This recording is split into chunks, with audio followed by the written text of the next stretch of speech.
دوستو یہ ہے ہماری دنیا کا ایک مشہور مسلم دیش افغانستان۔ طالبان کے یہاں پر آنے سے لگ بھگ سبھی کچھ بدل چکا ہے۔ ویسے تو سن 2021 میں ہی جب اس علاقے میں طالبان کی واپسی ہو رہی تھی تب ہی دنیا کے بہت سارے ایکسپرٹس کی طرف سے لگاتار یہی کہا جا رہا تھا کہ امریکہ افغانستان کو یہ جو اس طرح سے چھوڑ کر جا رہا ہے یہ بہت بڑی غلطی کر رہا ہے۔ بہت جلد ہی افغانستان تباہ ہو جائے گا، برباد ہو جائے گا اور پوری طرح سے کولیپس کر جائے گا۔ اور یہ سب کچھ اسی لیے کہا جا رہا تھا کیونکہ ان کے مطابق وہ طالبان کے جو اس پر حکومت کرنے جا رہا ہے وہ نہ تو اتنا ایڈوانس ہے کہ یہاں کی پوری سیکیورٹی کو مینج کر سکے اور نہ ہی اتنا زیادہ تجربے کار ہے کہ یہاں کی اکانومی یا پھر دوسرے سیکٹر کو سنبھال سکے۔ مگر دوستو وہ ساری ہی پریڈکشن غلط ثابت ہوئیں اور دنیا نے دیکھا کہ طالبان نہ صرف افغانستان کو اب پوری طرح سے اسٹیبل کر چکا ہے بلکہ اکانومی کے لحاظ سے بھی پچھلے کچھ مہینوں سے لگاتار افغانستان سے کچھ پازیٹیو خبریں نکل کر آ رہی ہیں۔ ایران، رشیا، چائنا جیسے آس پاس کے بڑے اور طاقتور دیش طالبان کو افغانستان کی ریئلٹی مانتے ہوئے نہ صرف اب طالبان کی طرف ہاتھ بڑھا رہے ہیں بلکہ اس کے ساتھ الگ الگ طرح کی ڈیلز وغیرہ بھی کر رہے ہیں اور یہی چیز اب طالبان کو طاقتور بنا رہی ہے۔ مگر دوستو ایسے ماحول میں کہ جب چائنا، رشیا یا پھر ایران جیسے دیشوں کے ساتھ طالبان کی دوستیوں کی اور طالبان کی ملاقاتوں کی خبریں آنا عام بات ہو چکی ہے، افغانستان کے ہی ایک بڑے مشہور اور طاقتور پڑوسی دیش مطلب کہ بھارت سے ایک بڑی ہی عجیب و غریب خبر نکل کر آئی ہے۔ مجھے امید ہے کہ پچھلے 1-2 دن کے اندر آپ میں سے بھی زیادہ تر لوگوں کے سامنے سے وہ خبر گزر ہی چکی ہوگی، اور وہ خبر یہی ہے کہ بھارت کے اندر جو ایک پچھلے لمبے وقت سے افغانستان کی ایمبیسی موجود تھی مطلب کہ دودھاواس موجود تھا، اب اس کو پوری طرح سے بند کر دیا گیا ہے۔ ویسے اس کو بند کرنے کا اعلان تو ستمبر میں ہی کر دیا گیا تھا مگر آفیشیلی ابھی اس کو 2-3 دن پہلے ہی بند کیا گیا ہے۔ آپ کی نالج کے لیے بتاتا چلوں کہ ایمبیسی کوئی عام چیز نہیں ہوتی ہے بلکہ دو دیشوں کے بیچ جو رشتے ہوتے ہیں ان کا سمبل ہوتا ہے، بلکہ کنیکشن ہی ایمبیسیز کے ذریعے سے ہی قائم کیا جاتا ہے۔ ایک دیش کے اندر دوسرے دیش کی ساری ایکٹیویٹیز کو مطلب اس کے لوگوں کو ویزا دینا یا پھر اس طرح کے باقی کام کرنا ایمبیسی کے ہی دوارا کیا جاتا ہے۔ ایمبیسی کا مطلب ہی یہ ہوتا ہے کہ ایک دیش کے دوسرے دیش کے ساتھ رشتے قائم ہیں۔ مثال کے طور پر اسرائیل کو ہی دیکھ لیا جائے تو زیادہ تر مسلم دیش کے جو اسرائیل کو ایک دیش ہی نہیں مانتے ہیں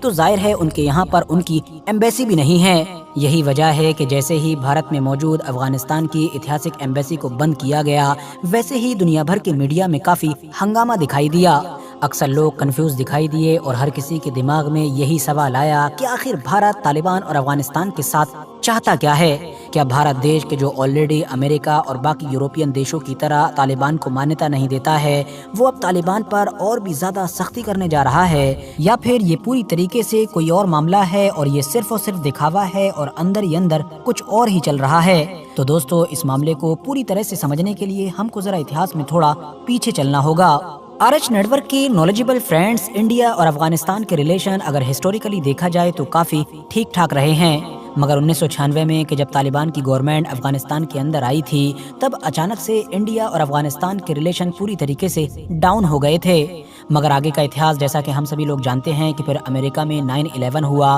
جس کے بعد امریکہ کی طرف سے طالبان کے اوپر اسامہ بن لادن کو پناہ دینے کا الزام لگا اور پھر بعد میں امریکہ نے اپنے پورے گروپ کے ساتھ مل کر افغانستان پر اٹیک بھی کیا۔ نہ صرف اٹیک کیا، اگلے کچھ وقت کے اندر طالبان کی حکومت کو بھی ختم کر دیا گیا اور وہاں پر امریکہ کی سپورٹ سے ایک نئی حکومت تیار کی گئی۔ یہ حکومت اگلے لگ بھگ 2 دشکوں تک مطلب کہ سن 2021 تک قائم رہی تھی۔ یاد رہے دوستو کہ دنیا کے باقی دیشوں کی طرح انڈیا بھی افغانستان کی اس حکومت کو نہ صرف ریکگنائز کیا کرتا تھا بلکہ اس دور میں انڈیا کے افغانستان کے ساتھ اسٹرانگ ریلیشن رہے۔ انڈیا نے افغانستان کی ترقی کے لیے اور افغانستان کے لوگوں کی مدد کے لیے بہت سارا انویسٹمنٹ بھی کیا۔ انڈیا کی طرف سے لگ بھگ 200 کے قریب افغانستان کے اندر اسکول بنوائے گئے، 1000 کے قریب اسکالرشپ دی گئیں، جبکہ 16,000 کے قریب افغانی چھاتر انڈیا میں پڑھتے بھی ہیں۔ سن 2021 تک انڈیا کا یہ سارا انویسٹمنٹ اور انڈیا کی جو کھل کر مدد تھی یہ بالکل اسی طرح چلتی رہی تھی، مگر سن 2021 میں طالبان کے وہاں پر آ جانے کی وجہ سے لگ بھگ زیادہ تر چیزیں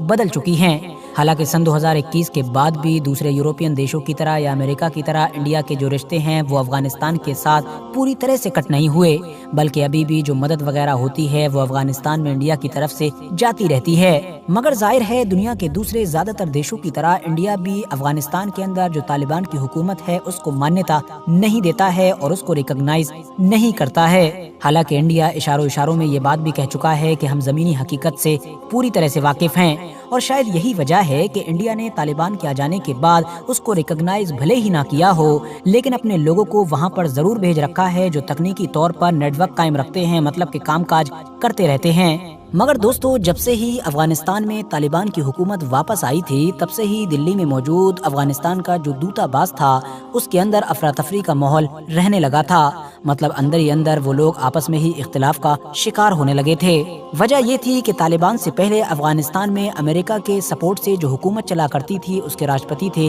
अशरफ गनी, और उस दौर में देश का नाम भी अलग हुआ करता था और वो नाम था इस्लामिक रिपब्लिक ऑफ अफगानिस्तान। और अशरफ गनी ने ही आखिरी बार दिल्ली में मौजूद इस अफगानिस्तान की एम्बेसी का जिम्मा सौंपा था फरीद महमूद जई को, और ये फरीद ही अभी तक लगातार मतलब तालिबान के टेक ओवर करने के बाद भी लगातार दिल्ली की इस एम्बेसी को संभालते आ रहे थे। वो बात अलग है कि तालिबान के डर की वजह से ये खुद भी किसी तीसरे देश, और रिपोर्ट्स की माने तो लंदन में पनाह लिए हुए हैं। 2021 में जब तालिबान ने अफगानिस्तान के ऊपर अपनी हुकूमत कायम की तो न सिर्फ वहाँ का झंडा बदला बल्कि नाम भी बदला, और अब उसका नाम कर दिया इस्लामिक अमीरात ऑफ अफगानिस्तान। उस वक्त भारत ने अपने सभी नागरिकों को फौरन अफगानिस्तान से निकाल लिया था और साथ ही साथ अपनी एम्बेसी भी बंद कर दी थी। मगर फिर लगभग 10 महीने के बाद यानी जून सन 2022 में इंडिया की तरफ से अपनी एक तकनीकी टीम को काबुल में मौजूद अपनी एम्बेसी में भेज दिया गया था, ताकि वो दोनों देशों के बीच नेटवर्क का काम करे और दोनों देशों के बीच जरूरी काम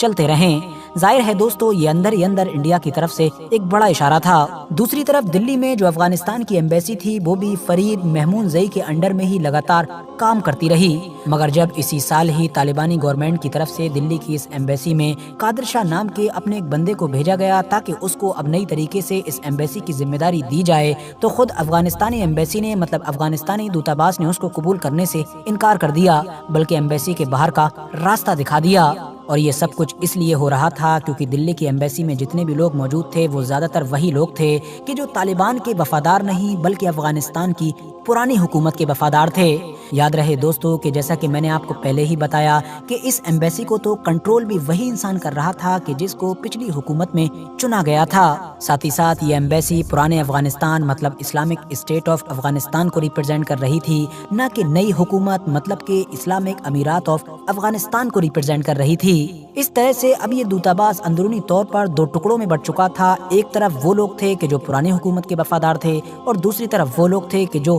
तालिबान के वफादार थे। इसी आपसी झगड़े की वजह से ही 30 सितंबर को अचानक से ये खबर आई कि अफगानिस्तान ने अब दिल्ली में मौजूद अपनी एम्बेसी को पूरी तरह से बंद करने का फैसला किया है। और अब लगभग 1.5 महीने से भी ज्यादा का लंबा वक्त गुजर जाने के बाद ये खबर सच साबित हो गई है। मतलब ऑफिशियली दिल्ली में मौजूद अफगानिस्तान की एम्बेसी बंद हो चुकी है। बंद करने के पीछे एम्बेसी में मौजूद स्टाफ की तरफ से जो कुछ वजह बताई गई हैं, मतलब जो कुछ रीजंस दिए गए हैं, उसमें से एक वजह तो ये बताई गई है कि हमारा नियंत्रण मतलब कि हमारा असर कम करने के लिए तालिबानी हुकूमत और भारत की हुकूमत मतलब दोनों ही तरफ से लगातार दबाव बनाया जा रहा था। दोस्तों, उन लोगों ने तो यहाँ तक लिखा है कि बहुत सारे लोग ये कहेंगे कि ये सब कुछ अंदरूनी झगड़े की वजह से हुआ है, मगर ये तो नीति और हितों में आए हुए बदलावों का नतीजा है। जाहिर है दोस्तों, आप लोग आसानी के साथ समझ सकते हैं कि इस बात से वो लोग किसके ऊपर निशाना साध रहे हैं। इन लोगों ने आगे ये भी लिखा कि लिमिटेड सोर्सेज के साथ और अफगानिस्तान में एक वैलिड गवर्नमेंट न होने के बावजूद भी मतलब वैलिड गवर्नमेंट की गैर हाजिरी में भी